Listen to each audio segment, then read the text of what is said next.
ఒక వ్యక్తి జీవితం ఎలా ఆశీర్వదించబడుద్ది, ఒక వ్యక్తి జీవితం ఎలా మారుద్ది, ఒక వ్యక్తి జీవితంలో మనము తీసుకున్న వాగ్దానము ఎప్పుడు దేవుడు నెరవేరుస్తాడు. సంవత్సరం వచ్చింది నెరవేరలే, పోయిన సంవత్సరం వచ్చింది నెరవేరలే, అటు పోయిన సంవత్సరము నెరవేరలా. మీరు అనుకునేది ఏంటంటే సంవత్సరము నెరవేర్చుద్దని, సంవత్సరము క్రొత్త జీవితాన్ని ఇచ్చుద్దని. క్రొత్త సంవత్సరము ఒక మనిషికి క్రొత్త బ్రతుకునిస్తుంది అని. ఎప్పుడూ కూడా మనుషులను సంవత్సరాలు మార్చం.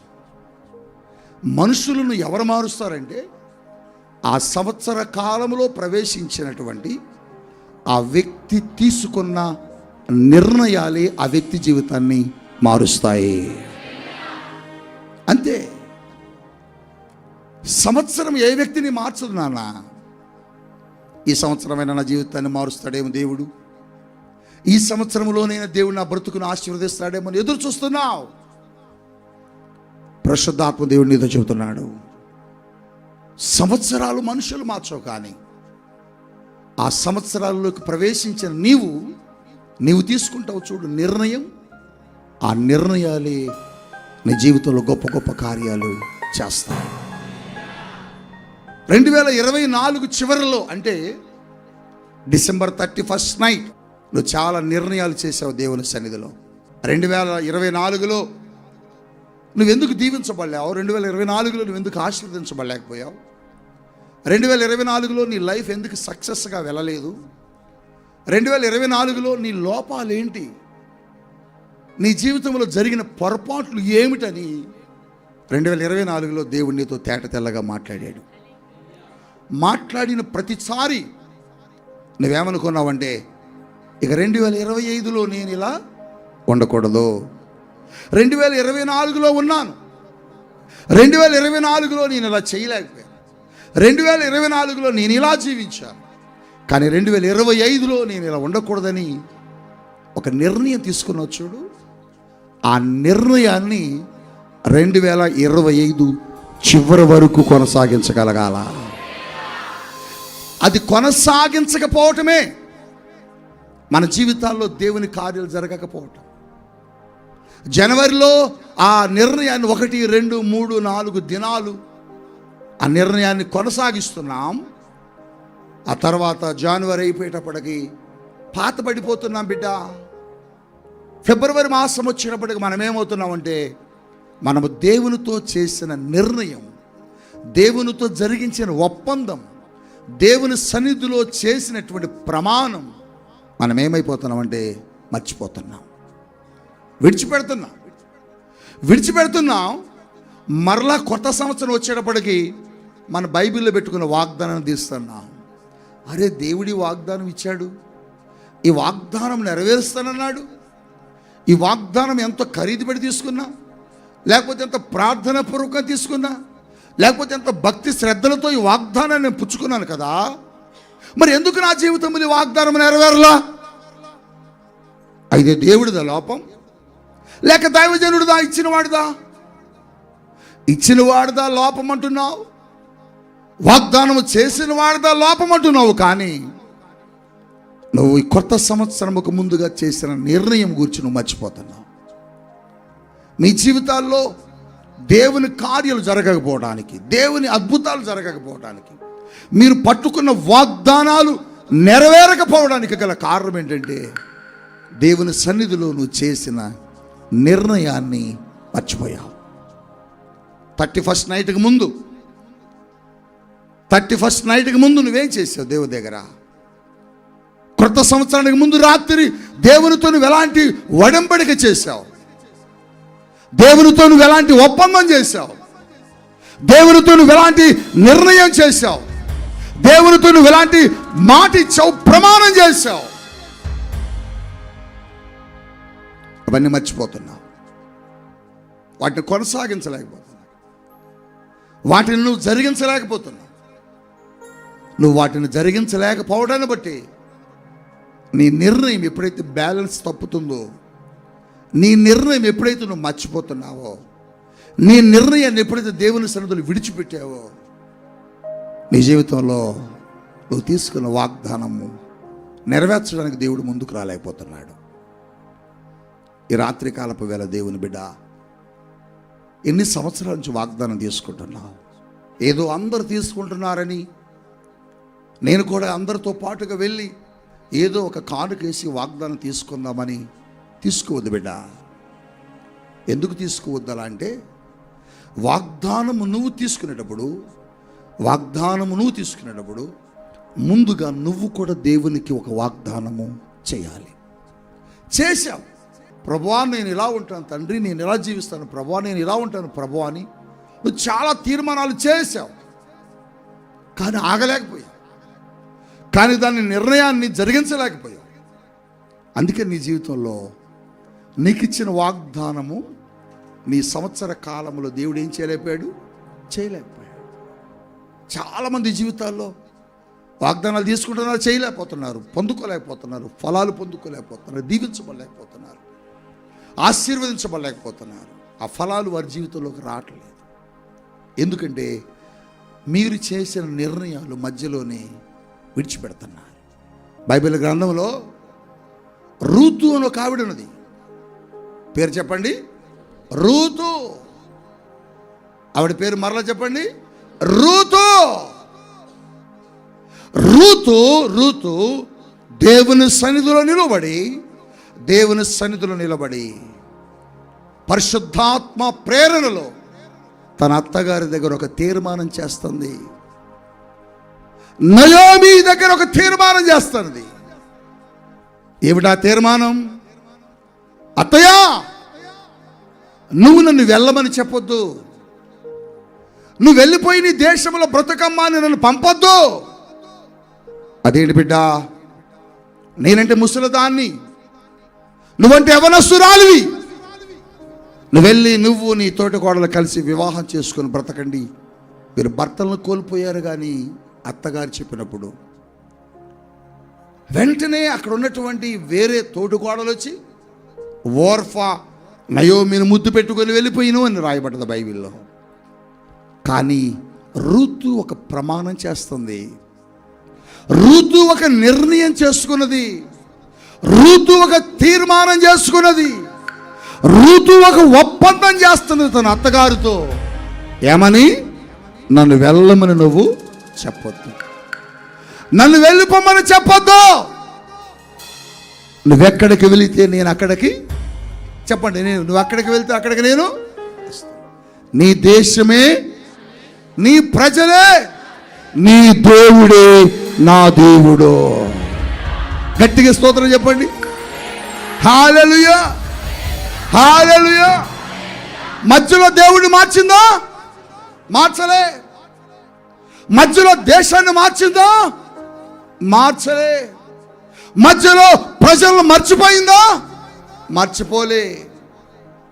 ఏ ప్రమాణము నయోమి దగ్గర ఈ రూతు చేసిందో చివరి వరకు ఆ ప్రమాణాన్ని నిలబెట్టుకుంది. దేవుడు చెబుతున్నాడు, రూతు దేవుని యొక్క వాక్యములు ఎంతగా విస్తరించింది, ఎంతగా ఆశీర్వదించబడ్డది. దేవుడిచ్చిన ప్రతి వాగ్దానం రూతు జీవితంలో దేవుడు ఖచ్చితంగా జరిగించాడు. హల్లెలూయా. జరిగించడానికి గల కారణం ఒకటే, రూతు తీసుకున్న నిర్ణయం మారలేదు. చెప్పండి, నిర్ణయం, తీర్మానం, వాగ్దానం, ప్రమాణం మారలేదు. ఈ క్రొత్త సంవత్సరంలోనికి నువ్వు ఎలా ఉండాలని వచ్చావు? ఈ క్రొత్త సంవత్సరంలోనికి నువ్వు ఎలా జీవించాలని వచ్చావు? బస్సు ఎక్కాక ఏ ఊరు వెళ్ళాలో అని ఆలోచించరు ఎవరు. బస్సు ఎక్కక మునిపే ఏ ఊరు వెళ్ళాలో నిర్ణయించుకొని వస్తారు. క్రొత్త సంవత్సరంలోకి వచ్చాక ఎలా ఉండాలని ఎవరు అనుకోరు. క్రొత్త సంవత్సరంలోకి రాక మునిపే నేను ఇలా ఉండాలి కొత్త సంవత్సరం అనుకుంటారు. నువ్వు కూడా అలాగే వచ్చావు, నువ్వు కూడా అలాగే అనుకున్నావు. కానీ నీ జీవితంలో ఎన్ని సంవత్సరాలు నువ్వు చేసిన నిర్ణయాన్ని కొనసాగించావు. రూతు జీవితం ఆశీర్వదించబడ్డది, రూతు జీవితం ఫలించింది, రూతు జీవితం ఫలభరితంగా మారింది, రూతు జీవితము అద్భుతమైనటువంటి ఆశీర్వాదాలతో నింపబడ్డది అని మనం చదువుతున్నాం బైబిల్లో. ఎందుకు అంత ఆశీర్వాదాన్ని రూతు పొందుకుందంటే రూతు చేసిన నిర్ణయం, తీర్మానం. ఆ క్రాస్ రోడ్లో, ఆ మిడిల్లో నయోమిని నిలవబెట్టి రూతు చెబుతుంది, నన్ను వెళ్ళమని చెప్పొద్దత్తయ్య, నేను చనిపోయే వరకు నీతోనే ఉంటాను, నీ దేవుడే నా దేవుడు. రూతుకి కష్టాలు రాలేదా? వచ్చాయి. రూతుకి ఇబ్బందులు రాలేదా? వచ్చాయి. రూతుకి అవమానాలు రాలేదా? వచ్చాయి. రూతుకి శ్రమలు రాలేదా? వచ్చాయి. వచ్చిన చెప్పిన మాటను, తీసుకున్న నిర్ణయాన్ని ఆమె కొనసాగించింది. ప్రియ దైవ జనాంగమా, నీ జీవితంలో 2025 సంవత్సరం ఏం చేయలేదు. 2025 సంవత్సరం ఏం చేయలేదు. 2025 సంవత్సరంలో నువ్వు తీసుకున్న నిర్ణయాన్ని దేవుడు చూస్తాడు. ఆ నిర్ణయంలో నువ్వు నిలబడతావా, ఆ నిర్ణయమును వదిలిపెడతావా, ఆ నిర్ణయంలో విడిచిపెడతావా అని దేవుడు చూస్తాడు. ఒకవేళ వదిలేస్తే 2025 కూడా నీ జీవితం 2024 నడిచినట్టు నడిచింది. 2024లో నడిచినట్లే 2025లో కూడా నడిస్తే ఉపయోగం ఏమీ లేదు. 2024లో కష్టపడ్డావు, శోధించబడ్డావు, అవమానించబడ్డావు, నిందలు భరించావు, అనేక మంది చేత శోధించబడ్డావు, అనేక మంది నిన్ను తృణీకరించారు, అనేక మంది నిన్ను గేలి చేశారు. రూపాయి కోసం కష్టపడ్డావు, 10 రూపాయల కోసం ఇబ్బంది పడ్డావు, ఆకలి బాధలతో రోడ్డు మీద తిరిగావు, పని కొరకు రోజు వెతుకులాడుతూ తిరిగావు. నీ జీతం పెరిగితే బాగుండని ఎదురు చూసావు, నీ భర్త కష్టార్జితం పెరిగితే బాగుండని ఎదురు చూసావు. కానీ 2025లో నీ భర్త కష్టార్జితం పెరగాలన్నా, నీ జీతం పెరగాలన్నా, నీ చేతి పని దేవుడు ఆశీర్వదించాలన్నా, నీ కుటుంబంలో దేవుడు గొప్ప గొప్ప కార్యాలు చేయాలన్నా, నువ్వు తీసుకున్న ఈ వాగ్దానం నెరవేర్చబడాలన్నా, నువ్వు దేవునితో చేసిన నిర్ణయం, నువ్వు దేవుని దగ్గర చెప్పిన ప్రమాణం నువ్వేం చేయాలి తెలుసా? కొనసాగించాలి. గట్టిగా ఒకసారి హల్లెలూయా చెప్పండి. హల్లెలూయా. నిర్ణయం మారకూడదు. ఈ లోకం నాకొద్దు, ఈ పాపము నాకొద్దు, ఈ శాపము నాకొద్దని నువ్వు ఒక తీర్మానం చేశావు. ఈ 31st నైట్ ముందు ఆ తీర్మానాన్ని చివరి వరకు కొనసాగిస్తావా? ఆ తీర్మానాన్ని చివరి వరకు నువ్వు గుర్తుపెట్టుకుంటావా? ఆ తీర్మానాన్ని చివరి వరకు నువ్వు కొనసాగించగలిగితే వాగ్దానము చేసిన వాడు నమ్మదగిన వాడని చెబుతున్నాడు. రాత్రి కాలపు వేళ ప్రియ దైవ జనాంగమా, నువ్వు చేసిన నిర్ణయాలు మర్చిపోవద్దు, నువ్వు తీసుకున్న వాగ్దానాలు మర్చిపోవద్దు, నువ్వు దేవుని సన్నిధిలో చేసిన ప్రమాణాలు మర్చిపోవద్దు. నువ్వు మర్చిపోతున్నావు. మర్చిపోయి నువ్వేమంటున్నావు అంటే, ఈ సంవత్సరం నాకు బాగలేదండి, ఈ సంవత్సరం నాకు కలిసి రాలేదండి, ఈ సంవత్సరం నాకు అచ్చి రాలేదండి. సంవత్సరాలు ఇప్పుడు అలాగే ఉంటాయి, కానీ వాటిని నూతన పరిచేవాడు ఒకడు ఉన్నాడు, వాటిని నీకు ఇచ్చేవాడు ఒకడు ఉన్నాడు, వాటిని నీకు అనుగ్రహింపజేసే వ్యక్తి ఒక అతను ఉన్నాడు. ఆయన ఏం చేస్తారంటే ఆ సంవత్సరంలో నీకు ఇచ్చిన వాగ్దానాన్ని ఆయన నెరవేరుస్తాడు. దగ్గరగా హల్లెలూయానండి. హల్లెలూయా, హల్లెలూయా, హల్లెలూయా. ఈ సంవత్సరం నీవేమో వాగ్దానం పొందుకున్నావు. ఈ సంవత్సరం పరిశుద్ధాత్మ దేవుడు తన దైవజనుడి ద్వారా నీకు చేతితో తీసే వాగ్దానాన్ని ఇచ్చాడు. నువ్వు గుర్తుపెట్టుకొని ప్రభువా ఈ వాగ్దానం నా జీవితంలో నెరవేర్చాయి. దేవుడు అంటాడు, నేను నెరవేరుస్తా. మరి నువ్వు 31-12 గంటల వరకు చేసావు, అవి నువ్వు నెరవేర్చు. నువ్వు నెరవేరిస్తే నేను నెరవేరుస్తా. హల్లెలూయా చెప్పండి. హల్లెలూయా. అని మర్చిపోతాం. అందుకని మనం సక్సెస్ కాలేకపోతాం. అందుకని మనం వాగ్దానం కార్డు మీద అక్షరంగా మిగిలిపోతుంది. మీకు తెలియని రహస్యం ఏంటంటే, నువ్వు తీసుకున్న వాగ్దానం సామాన్యమైనది కాదు. నువ్వు తీసుకున్నటువంటి వాక్కు ఏదో ఒక పేపర్ మీద రాసింది కాదు. అది ఎక్కడి నుంచి వచ్చిందో తెలుసా? దేవుని వద్ద నుండి వచ్చింది. అది సామాన్యమైనది కాదు. అది ఆషామాషిగా చదివేది కాదు. చాలామంది ఏం చేస్తారంటే, ఇక్కడ తీసుకుని బైబిల్లో పడేస్తారు. దీనికున్న బలం, దీనికున్న శక్తి, దీనికున్నటువంటి భయంకరమైనటువంటి శక్తి ప్రపంచంలో దేనికి లేదు. ఇది నీ చేతిలో ఒక వాక్యముగా ఉంది, ఒక అక్షరంగా ఉంది. నా వైపు చూడాల. మీ చేతిలో ఒక అక్షరంగా ఉంది. ఈ చేతిలో అక్షరాన్ని మీ మనస్సు లోపలికి, మీ హృదయం లోపలికి రానివ్వండి. దాని బలం ఏంటో, దాని శక్తి ఏంటో అది చూపించింది. హల్లెలూయా, హల్లెలూయా. అందుకనే మీరేం చేయాలంటే, నీ జీవితంలో నువ్వు తీసుకున్న నిర్ణయాలను దేవుని సన్నిధిలో నువ్వేం చేయాలి? జరిగించాలి, కొనసాగించాలి, మర్చిపోకూడదు. నేను ఇలా ఉంటాను ప్రభు అని చేశావు, అలాగే ఉండు. నేను ఇలా బ్రతుకుతాను ప్రభు అని దేవుని దగ్గర ఒక నిర్ణయం తీసుకున్నావు, అలాగే బ్రతుకు. నేను ఇలా నీ పని చేస్తాను ప్రభు అని తీర్మానం చేసుకున్నావు, అలాగే నీ పని చేయి. నువ్వు తీసుకున్న నిర్ణయాలని సాతానుడు అంత సామాన్యంగా జరగనివ్వడు. వాడు ఏం చేస్తాడంటే, నీ నిర్ణయాలను మార్చడానికి ప్రయత్నం చేస్తూ ఉంటాడు. నీ నిర్ణయాలను చేంజ్ చేస్తూ ఉంటాడు. ఏమని? నువ్వేమనుకున్నావు? నేను ఈ సంవత్సరము ఏ ఆదివారము మిస్ అవ్వను అన్నారా లేదా? మొన్న చేశారా చేయలేదా? మార్కులు వేసుకున్నారు కదా. సాతానుడు ఏం చేస్తాడు తెలుసా? మీ ప్రోగ్రాంలన్నీ ఆదివారమే పెడతాడు. మీ ప్రోగ్రామ్స్ అన్నీ ఆదివారమే పెడతాడు. బిజినెస్ అంతా ఆదివారమే పెడతాడు. వ్యాపారాలన్నీ ఆదివారం ఫుల్ గిరాకీ పెడతాడు. నీ మనసు అనిపించింది, ఒక్క ఆదివారం మిస్ అయితే బాగు, ఎంత లాభం వస్తుంది ఈ కొట్లో, ఈ షాపులో అనుకుంటావు. కొట్లో కూర్చొని చూడు, రియల్గానే ఎప్పుడు 1000, 2000 అమ్మేదాన్ని 5000 అమ్ముతావు. ఎందుకు వచ్చే ఆదివారం నీకేమనిపించదంటే, పోయిన వారం మానేస్తే 5000 వచ్చినాయి, ఈ వారం కూడా మానేస్తే మరొక 5000 వస్తాయి. కానీ నీకు తెలియంది ఏంటి తెలుసా? సాతానుడు నీకు ఎర్ర వేసి లాగుతున్నాడు. నేనేమంటున్నానంటే, ఆదివారం ఒక్కసారి ఒక వర్క్ని ప్రభు కోసం విడిచిపెట్టి దేవుని మందిరంకి వచ్చి కూర్చొని చూడు. ఒక్కసారి చూడు. దేవుని కోసం ఒక్కసారి నీకు వచ్చే లాభాన్ని ప్రక్కన పెట్టి చూడు.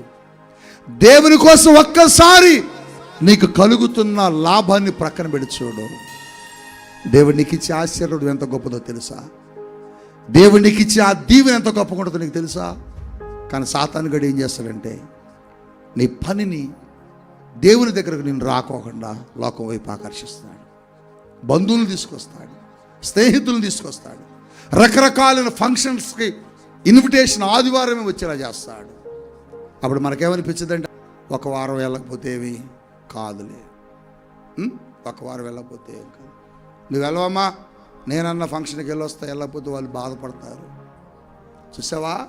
నీ నిర్ణయాన్ని, నీ తీర్మానాన్ని సాతానుడు ఏం చేస్తున్నాడు? డిస్టర్బ్ చేస్తున్నాడు, మార్చేస్తాడు. ఇప్పటివరకు జరిగింది అదే. కానీ 2025లో అలా జరగకూడదు.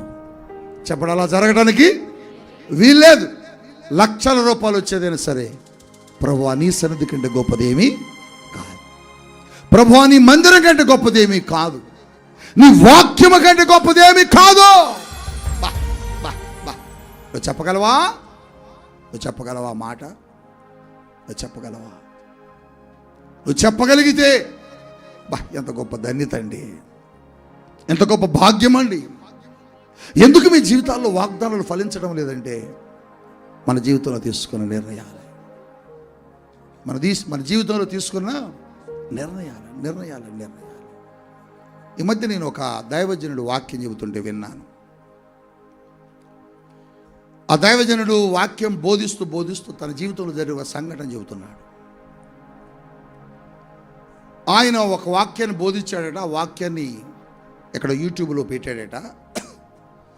పెడితే ఒక ప్రముఖ న్యూస్ ఛానల్,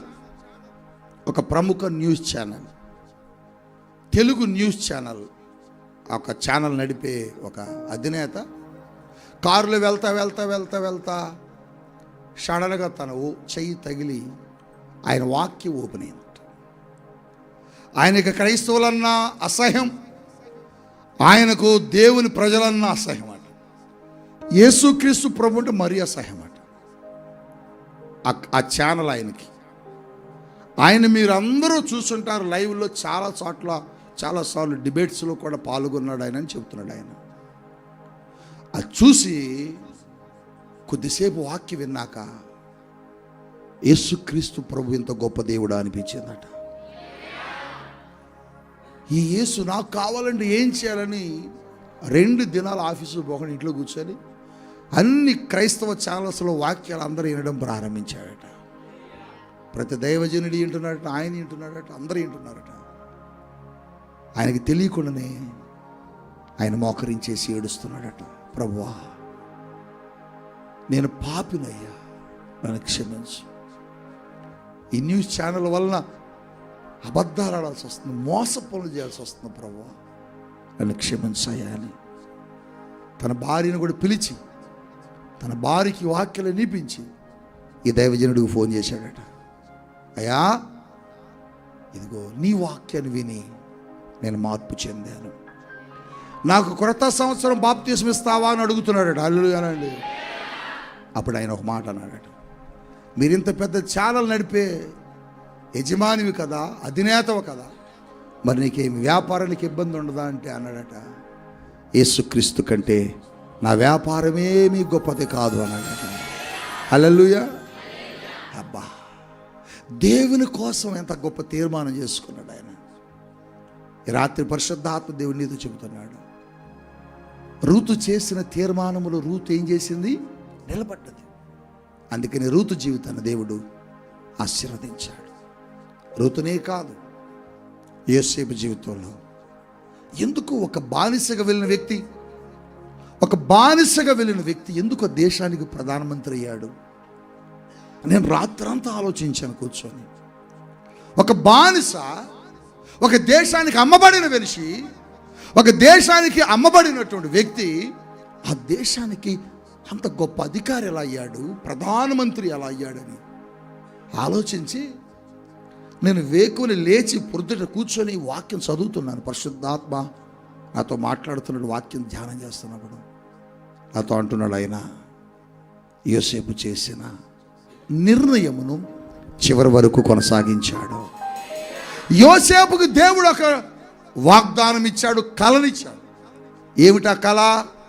ఐగుప్తు దేశంలో నువ్వు అధికారి అవుతావు, గొప్పవాడు అవుతావు అని దేవుడిచ్చినటువంటి ఆ వాగ్దానాన్ని, ఆ కళను దేవుని సన్నిధిలో పొందుకోవడం కోసం, నెరవేర్చుకోవడం కోసం దేవునితో ఇతను కూడా ఒక నిబంధన చేశాడు, నేను ఏ పాపము చెయ్యను అని. ఏ పాపము చెయ్యను అని చెప్పినటువంటి యోసేపు తాను చనిపోయే వరకు ఏ పాపము దేవునికి విరోధంగా చేయలేదు. హల్లెలూయా. చెప్పండి, ఏ పాపము. కానీ మనం చెప్తాం ఈ పాపము నేను చెయ్యను అని, కానీ కొద్ది రోజుల తర్వాత పాపం చేస్తాం, కొద్ది రోజుల దాకా ఉంటాం. ఈ మధ్య నేను ఒక మాట చెబుతున్నాను, పరిశుద్ధాత్మ దేవుడు నాతో మాట్లాడుతున్నాడు. మమ్మీ ఒకరోజు చెబుతున్నారు, ఏంటా మాట అంటే, పాపము ఇక చెయ్యకూడదు అనుకున్న వాడినట దేవుడు అడ్డగిస్తాడట. అనుకోని వాడు ఉంటాడు చూసావా, అనుకోని వాడు ఉంటాడు చూసావా, వాడిని దేవుడు అడ్డగించలేడు. ఎందుకని? వాడికి ఎన్ని చెప్పినా పాపం చేస్తూనే ఉంటాడు. వాడిని కూర్చోబెట్టి చెప్పు, బ్రతిమలాడు, దండం పెట్టు, నాయన నువ్వు ఇలా ఉండకూడదని ఎన్నిసార్లు చెప్పినా వాడు చెయ్యాలి అనుకున్నప్పుడు కానీ ఆపడు దేవుడు. పాపము చెయ్యాలి అని అనుకుంటాడు చూడు, వాడిని దేవుడు కూడా ఆపలేడు. ఇక నీ చెయ్యకూడదు, ఈ పాపము జోలికి నేను వెళ్ళకూడదు, ఈ పాపము నా కొద్ది సంవత్సరములో అని అనుకుంటాడు చూడు, వాడితో దేవుడు ఉంటాడు. హల్లెలూయా. సమరయ స్త్రీ దగ్గరికి దేవుడు ఎందుకు వచ్చాడు మీకు తెలుసా? చాలామందికి తెలియదు, వాక్యం అక్కడ రాయబడదు. కానీ సమరయ స్త్రీ దగ్గరికి దేవుడు రావడం గల కారణం ఏంటంటే, సమరయ స్త్రీగా పాపము చెయ్యకూడదని ఆలోచించింది. ఇక నేను ఈ పాపము చేయకుండా ఉంటే బాగుండు అనుకుంటుంది, ఈ పాపములోకి వెళ్ళకుండా ఉంటే బాగుండు అనుకుంటుంది. ఎప్పుడైతే తనలోకి ఒక నిర్ణయం, ఒక ఆలోచన వచ్చిందో, యేసు ప్రభు తన దగ్గర నడవటం ప్రారంభించాడు. ప్రియ దైవ జనాంగమా, యోసేపు కూడా ఒక నిర్ణయం చేశాడు దేవుని దగ్గర. ఇక నేను పాపము చేయకూడదు అనుకున్నాడు. ఎటువంటి పాపము దేవునికి విరోధంగా చేయకూడదు అనుకున్నాడు. దేవుని సన్నిధిలో చేసిన నిర్ణయాన్ని, దేవుని సన్నిధిలో జరిగించిన ప్రమాణాన్ని దేవుని సన్నిధిలో యోసేపు చివరి వరకు నిలబెట్టుకున్నాడు. అందుకని దేవుడు కూడా యోసేపుకిచ్చిన వాగ్దానాన్ని నెరవేర్చాడు. నువ్వు కూడా దేవునితో ఏం చేశావు? ఒక వాగ్దానం చేశావు. వాగ్దానము చేయకుండా వాగ్దానం తీసుకోవద్దు. దేవునితో నిబంధన చేయకుండా వాగ్దానం తీసుకోవద్దు. నేను ఇలా ఉంటాను ప్రభువా, ఇలా బ్రతుకుతాను ప్రభువా, తీర్మానం చేశాకే వాగ్దానం తీసుకోవాలి. నీ వాగ్దానం నెరవేరాలంటే నువ్వు కూడా దేవుని సన్నిధిలో ఏం చేయాలి? నీ వాగ్దానాన్ని నెరవేర్చాలి. ప్రియదైవ జనాంగమా, సంవత్సరాలు దాటిపోతున్నాయి, క్యాలెండర్లు మారిపోతున్నాయి, పేజీలు మారిపోతున్నాయి, కొత్త కొత్త క్యాలెండర్లు వస్తున్నాయి. అద్భుతమైనటువంటి క్యాలెండర్లు మనం చూస్తున్నాం. 2020 చూసాం, 21, 22, 23, 24, 25 కూడా చూసాం. కానీ క్యాలెండర్లు మారుతున్నాయి, కానీ మన జీవితాలు మారట్లేదు, మన బ్రతుకులు మారట్లేదు. ఈ రాత్రి దేవుడు నీకు అదే చెబుతున్నాడు. యోసేపులా నువ్వు కూడా నీ నిర్ణయంలో నడు, పాపం చేయకుండా, లోకంలోకి వెళ్ళకుండా. రూతులా దేవుని విడిచిపెట్టకుండా నువ్వు కూడా నిర్ణయంలో నడు. 2025లో నీకు ఇచ్చిన వాగ్దానం నెరవేరకపోతే నా దగ్గరకు వచ్చి నువ్వు అన్నాడు, పాస్టర్ గారు మీరు వాగ్దానం ఇచ్చారు, దేవుడు ఇచ్చాడని, నేను ఇలా ఉన్నాను, మరి నా జీవితం ఎందుకు నెరవేరలేదు అని అడుగు. దానికి నేను సమాధానం చెప్తా. కానీ నువ్వు అలా ఉండకుండా బైబిల్ పెట్టి మర్చిపోయి, కొంతమంది అర్థం వెనకాల పెట్టి మర్చిపోయి, పుస్తకాల్లో మర్చిపోయి, ఎక్కడ పడేసి మర్చిపోయి, కొత్త సంవత్సరం వస్తున్నారు కానీ వచ్చి అంటారు పోయిన సంవత్సరం వాగ్దానం అది నెరవేరలేదు. నెరవేరదు. నెరవేరాలంటే చెప్పండి, నెరవేరాలంటే చెప్పండి, శారమ్మ గారు, నెరవేరాలంటే నువ్వు చేసిన నిర్ణయం కూడా దేవుని దగ్గర జరిగించగలగాలి. చూసావా, దానియేలు ఒక నిర్ణయం తీసుకున్నాడు దేవుని దగ్గర. ఏమని? నేను చెప్పండి, ఏమని? నేను మద్యము ముట్టనని, నేను దేవునికి వ్యతిరేకముగా ఈ భోజనం చెయ్యను అని.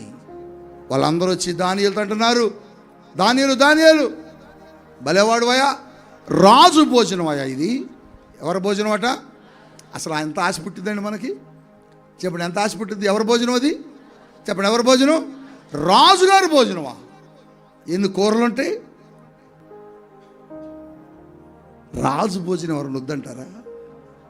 రాజు తినే భోజనం కాదంటాడా?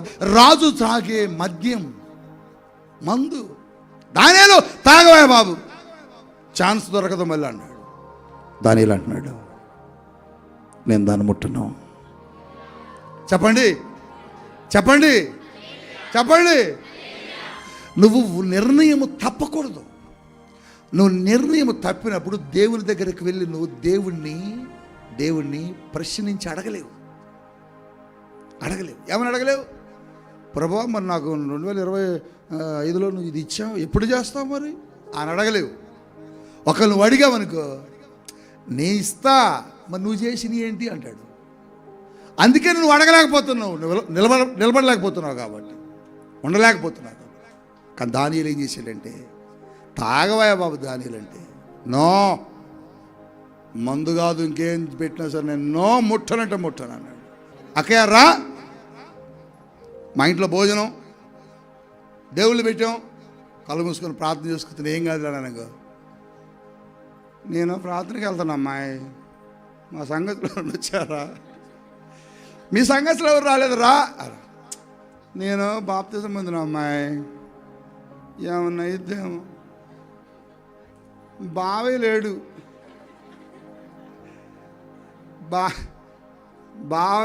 బావేలు కూడా తీసుకో, తాగేందుకు నువ్వు తినాలా, నీ దెయ్యాన్ని ఆయన కూడా అడ్డియాలా.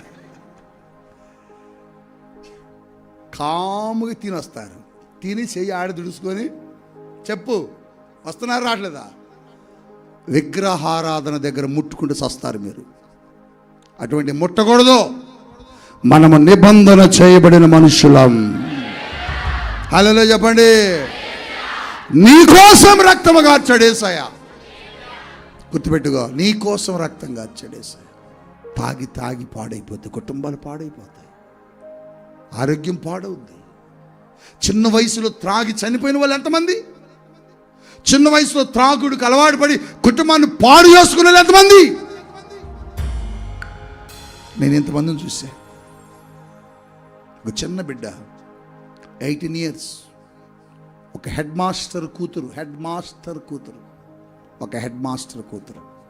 18 సంవత్సరాల పాపకి 16 సంవత్సరాల వయసులో చదువుకుంటున్నప్పుడే ఒక ఆటో డ్రైవర్ని, ఆటో ఎక్కుతూ స్కూల్కి వెళ్ళేటప్పుడు వచ్చేటప్పుడు పరిచయం ఆటో ఆయన ప్రేమించి పెళ్లి చేసుకుంది. వాడు త్రాగుబోతుడని తెలియదు ఆమెకి. ఆటో తోలేటప్పుడు బాగా తోలుతాడు అనుకుంది, బాగున్నాడు అనుకుంది. ఆటో తోలేక కదా ఈ రంగు బయటకు వచ్చేది. ఆ తర్వాత తాగుతూ ఉంటాడు. మరి తాగేటప్పుడు ఈ అమ్మాయి ఉండదు కదా, ఆటో ఎక్కినప్పుడే ఉంటుంది. అవి మంచుకున్నాడు అనుకుంది. తర్వాత ఈ అబ్బాయి త్రాగటం అలవాటు పడ్డాడు. 2 సంవత్సరాలండి. 2 సంవత్సరాలకు పాప, 2 సంవత్సరాలకి లివర్ పాడైపోయి చనిపోయాడు. ఆ పాపను ఎత్తుకొని వచ్చింది మీటింగ్. యవనస్తురాలు 18-19 సంవత్సరాలు అంతే. ఆ గ్రౌండ్లో ఓరికి ఏడుస్తుంది. నేను వాక్యం చెబుతున్నా కూడా ఏడుస్తుంది. నా దృష్టి ఆవిడ మీదకి వెళ్తుంది. వాక్యం అనంతరం నేను కారు ఎక్కుతుంటే ఆ బిడ్డ వచ్చి అయ్యా అంది. బక్క చిక్కని శరీరం, చిన్న బిడ్డను సంకలో పెట్టుకుని వచ్చింది. బట్టలన్నీ మురికిగా ఉన్నాయి. ఏం బిడ్డ? నేను ఇందాక నుంచి చూస్తున్నాను, మీటింగ్లో వాక్యం చెబుతా కూడా చూశాను, ఎందుకు ఏడుస్తున్నావు అని అడిగా. ఆవిడ చెప్పింది, అయ్యా నా భర్త చనిపోయాడు, ఈ చిన్న బిడ్డ. అవునా, మరి మీ అమ్మ నాన్న దగ్గరకు పోకపోయావా అని అడిగాను. అప్పుడు చెబుతుంది, నేను పోలేనయ్యా. ఏ? మా అమ్మను మా నాన్నని మోసం చేశా. ఏ గుండెల మీద ఎత్తుకుని పెంచారో ఆ గుండెలను తన్ని వచ్చేసా. చిన్న వయసు తెలియక పొరబడ్డాను. నేను చేసుకున్నవాడు త్రాగుబోతు అయిపోయి చనిపోయాడు.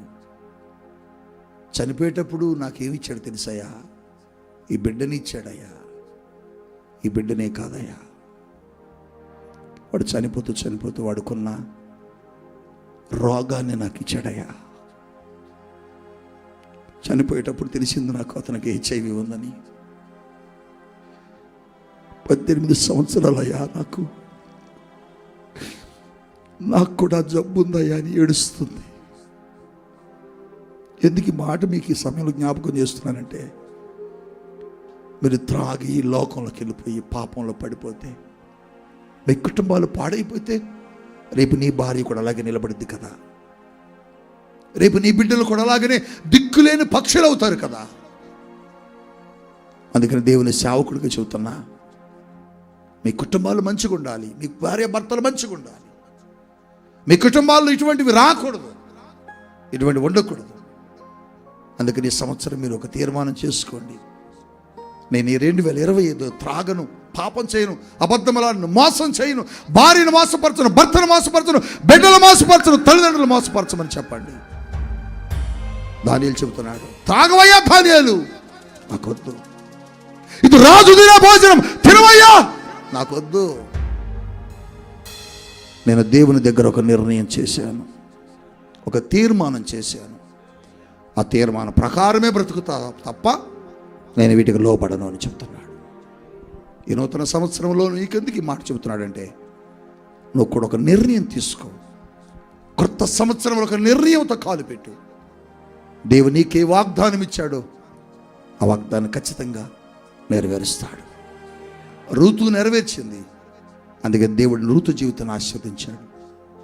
యోసేపు నిర్ణయంలో నడిచాడు, యోసేపు జీవితాన్ని అందుకని ఆశీర్వదించాడు.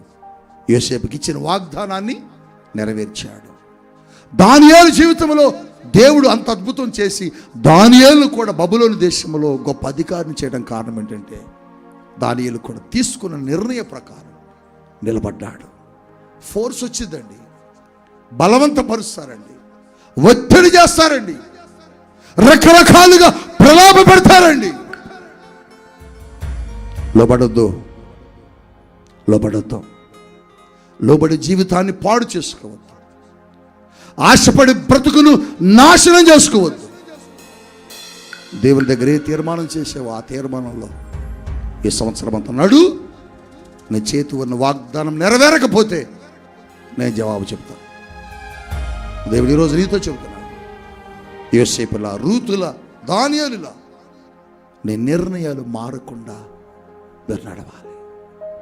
చివరగా మీకు ఒక మాట చెప్పి మీ కొరకు ప్రార్థన చేస్తా. అబ్రహామును దేవుడు ఎందుకు దీవించాడు? అబ్రహామును ఎందుకు దేవుడు అంత గొప్ప చేశాడు? నా వైపు చూడాలి. అబ్రహామును దేవుడు అంతగా ఉన్నతమైన కృపలకు దేవుడు ఎందుకు తీసుకెళ్ళాడు తెలుసా? అబ్రహాం, అబ్రహాం, నీ కుమారుని నాకు బలివ్వయ్యా అన్నాడు. తీసుకో ప్రభు అన్నాడు. ఏమన్నాడు?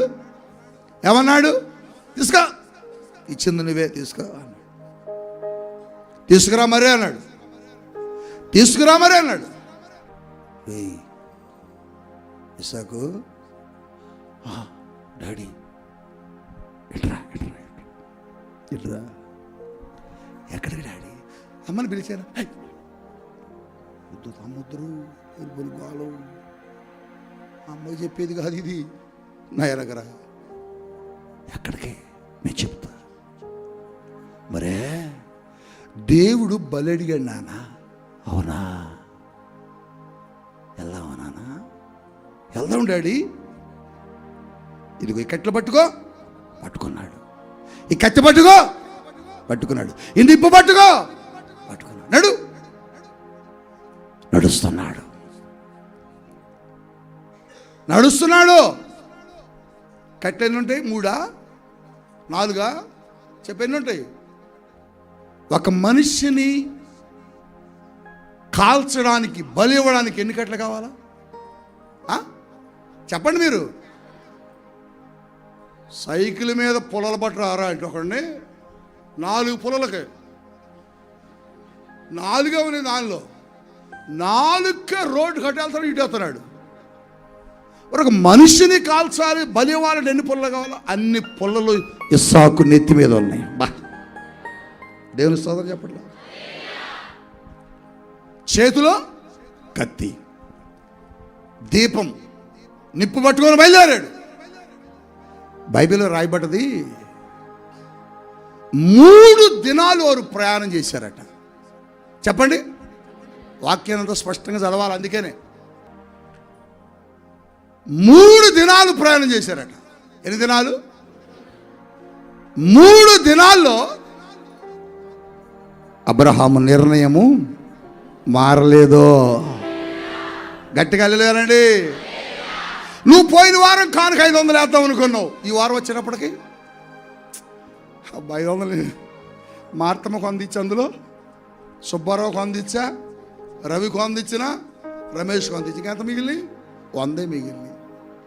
ఇప్పుడు ఈ 100 ఏం చేస్తావు? ఎక్కగానే చెప్పు, ఆటోకి ఇవ్వాలా? దిగేటప్పుడు ఆటోకి ఇవ్వాలి. ఇప్పుడు పాస్టర్ గారికి ఏమి ఇస్తావు? నువ్వనే మాట చెప్పనా? వచ్చే వారం ఎత్త ప్రభువా అన్నావు. ఇది మీ నిర్ణయం, ఇది మీ ఆలోచన. మీ నిర్ణయాలు మారిపోతున్నాయి. అబ్రహాము నిర్ణయం మారలేదు.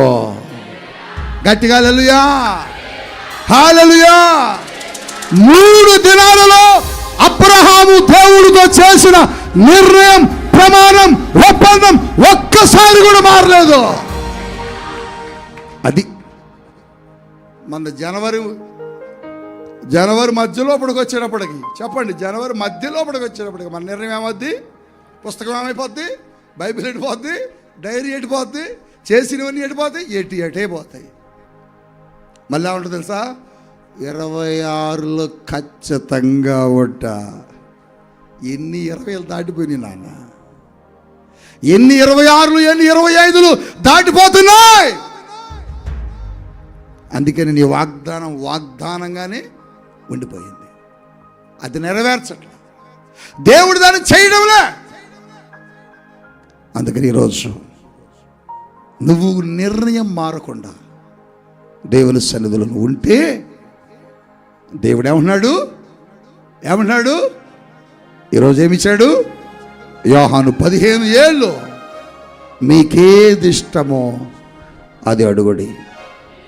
Choice is yours. చెప్పండి, నిర్ణయం నీదే. నీకేది ఇష్టమో అది అడుగు, దానిని నేను నీకు ఇస్తా అంటున్నాడు. ఏ తండ్రి చెప్పలేని మాట, ఏ తల్లి చెప్పలేని మాట, ఏ స్నేహితుడు చెప్పలేని మాట ప్రభు అంటున్నాడు, నీకేది అవసరమో అడుగు.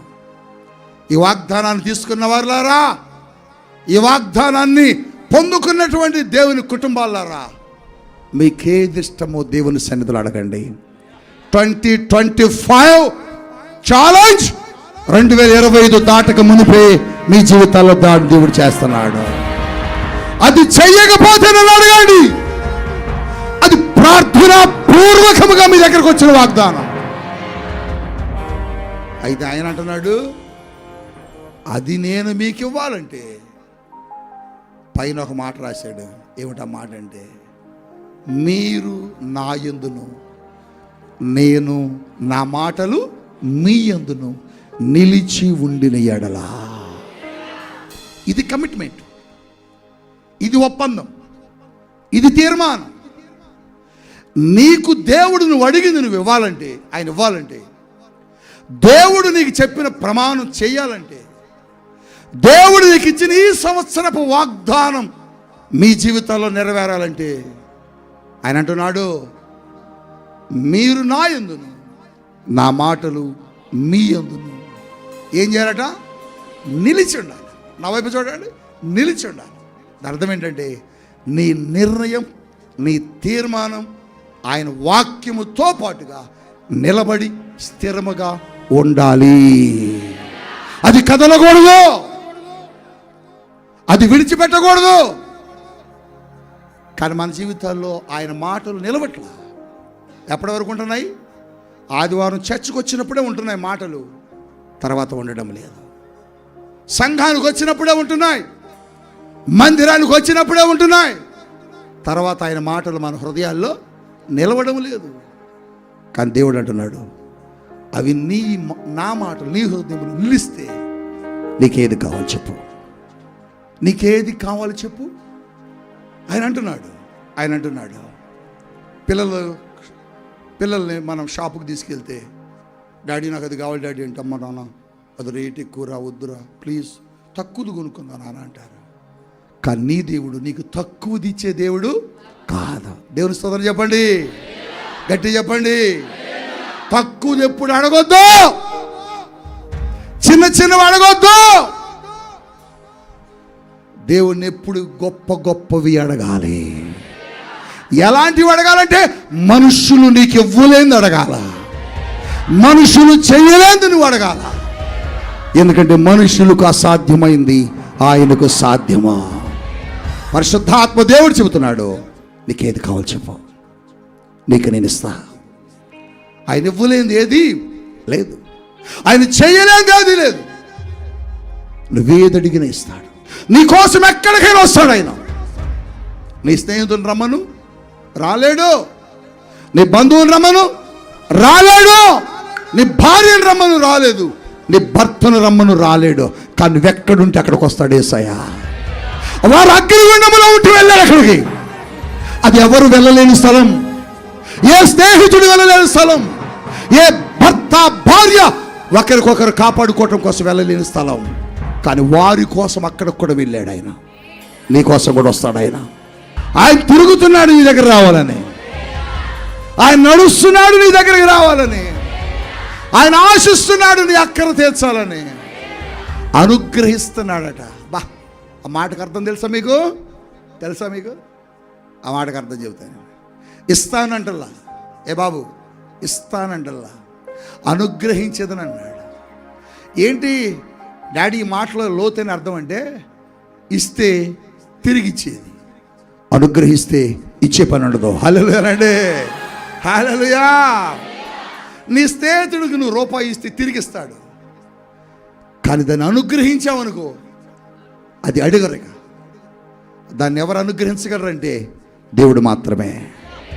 అవును బిడ్డ, ఆయన యందు నువ్వు నిలవాలి.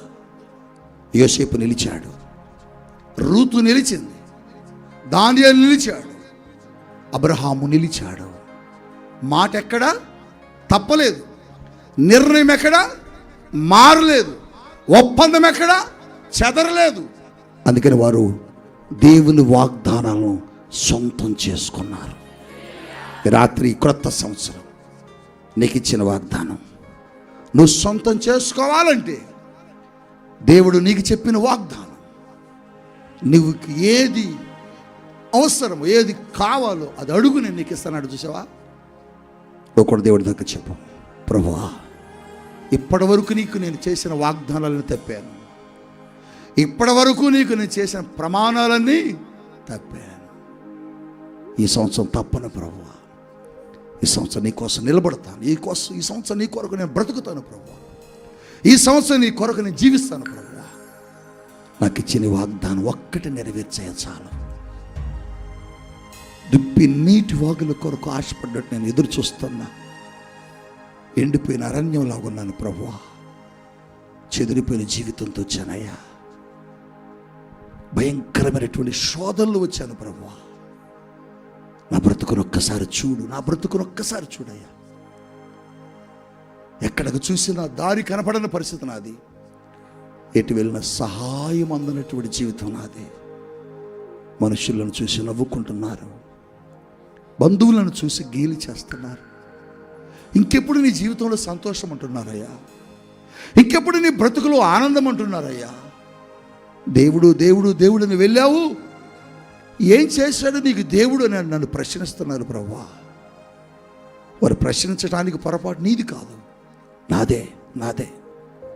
నేనే నిర్ణయం చేసి నిర్ణయంలో నిలవలేకపోయాను, క్షమించు.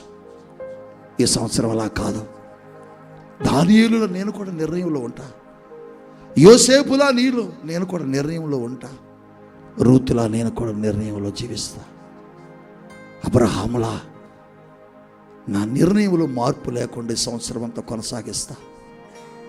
ఈ సంవత్సరం ఇచ్చిన వాగ్దానాన్ని ఒక్కసారి జ్ఞాపకం చేసుకోయాని మోకరించి నువ్వు పట్టుకున్న వాగ్దానం ఎత్తి పట్టుకో, నీకోసం నేను ప్రార్థన చేస్తా. అవునయ్యా నాయనా, నీ బిడ్డలను దర్శించండి. ఇదిగో నీ పాద సన్నిధిలో నీ సేవకురాలు, నీ సేవకుడైన నేను నీ ప్రజల కొరకు, నా సంఘము కొరకు ఈ కొత్త సంవత్సరపు వేళ నీ బిడ్డల కొరకు మేము మోకరించాం. ఈ దినమున నాయన నా బిడ్డల కన్నీటి తొడవండి, నా బిడ్డల దుఃఖమును తొలగించండి. వారు ఏ వాగ్దానాలు తీసుకున్నారో ఆ వాగ్దానాలు వారి జీవితంలో నెరవేర్చండి. యేసు నామములో ప్రార్థన చేస్తూ దీవిస్తున్నాం తండ్రి.